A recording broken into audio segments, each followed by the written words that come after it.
Di tarîtiyê de ronahî, felemez ulu. Banga Rêber Apo ya ji bo aştiyê û avakirina civakeke demokratîk li Tirkiyeyê weke ronahiyeke hêvîdar derket holê û pêşî li rêyeke nû vekir. Ev bang ne tenê daxwaza çareseriyeke siyasî bû.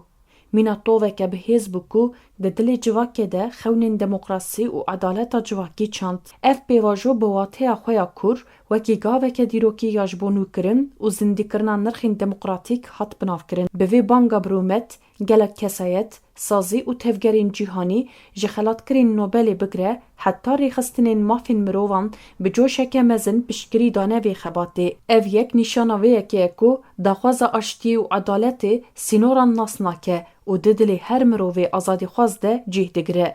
Lêbelê tevî vê hêviya mezin astengiyên li pêşiya vê rêyê hêjî weke kevirên giran li ser dilê civakê dimînin. Tevgera Azadiyê bi dilsozî, bi wijdaneke bilind erkên xwe yên di vê pêvajoyê de bicih anî. Lê mixabin dewleta Tirk ku bi daxwaza vê pêvajoyê kiribû heta niha gavên berbiçav û dilsoz neavêtiye. Berova jî vê bi hincetên cûr bi cûr xwe li pişt perdeyên siyasî vedişêre û bi zimanekê ku dûrî li hev hatinê ye baweriya civakê dişkîne. Ev helwest ne tenê hêviyên gelê Kurd lê yên hemû civakên ku li benda demokrasiyê ne jî dixebin xetereyê. Komîsyona Demokrasî, Xwişkbiratî û Hevgirtina Millî ku dibin banê meclisê de hate avakirin jî negihîştiye asta bendewariyên civakê. Tevî ku zêdetirî mehekî derbas bûye, ev komîsyon hêjî nekare di çarçoveya qanûnî û siyasî de çareseriyeke adil ji doza Kurdan re pêşkeş bike. Ev bêdengî hêviyên ku di dilê gel de hatibûn çandin dibin sîwaneke bêbaweriyê de dihêle. Piştî avakirina komîsyonê zimanê desthilata AKP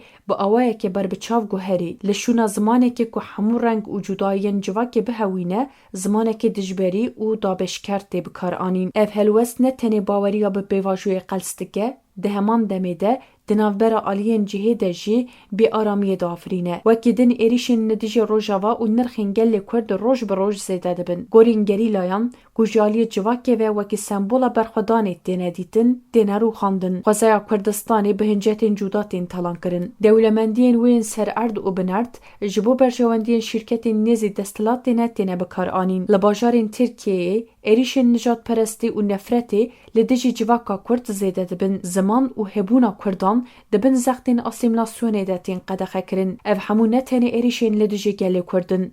Di heman demê de êrişên li dijî nirxên mirovahiyê ne. Tevî van hemû astengî, qedexe û cudakariyan, Tevgera Azadiyê û rêberê gelê Kurd Rêber Apo bi ısrareke bêhempa ji bo serxistina banga 27 Sibatê tê digoşin. Ev têkoşîn ne tenê ji bo Tirkiyeyê lê ji bo tevahîya rojhilata navîn daxwaza demokrasî û edaleta civakê dike. Lêbelê dibin van şert û mercên dijwar de pêşketina ku civak li benda wê ye bi zehmetî tê bidestxistin. Em ji bîr nekin ku Banga Rêber Apo di esasê xwe de daxwaza avakirina civakeke adil û demokratîk vedibêje ku tê de hemû cudayiyên çandî, zimanî û etnîkî bêne pejirandin û parastin. Demokrasî ne tenê sîstemeke rêveberiyê ye. Demokrasî awayeke jiyanê ye ku tê de herkes bi mafên xwe yên bingehîn tê naskirin. Edaleta civakî jî bi wateya xwe ya herî kur tê wateya rakirina hemû cûreyên cudakariyê û dabînkirina wekeviyê ji bo hemû endamên civakê. Banga Rêberê gelê Kurd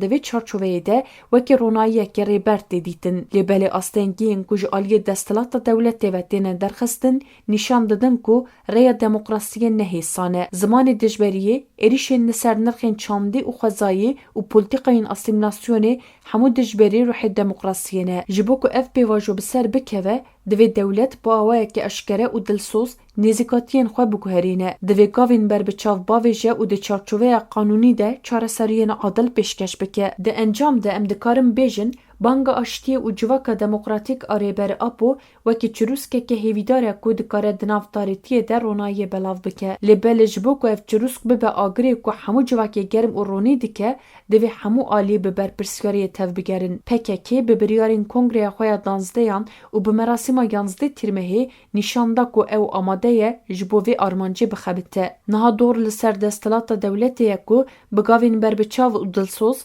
baweriya civakê bi pêvajoyê vegerîne. Tenê bi wî awayî demokrasî û edaleta civakî dikare li ser xaka rojhilata navîn bişîne û bibe mînak ji bo cîhanê.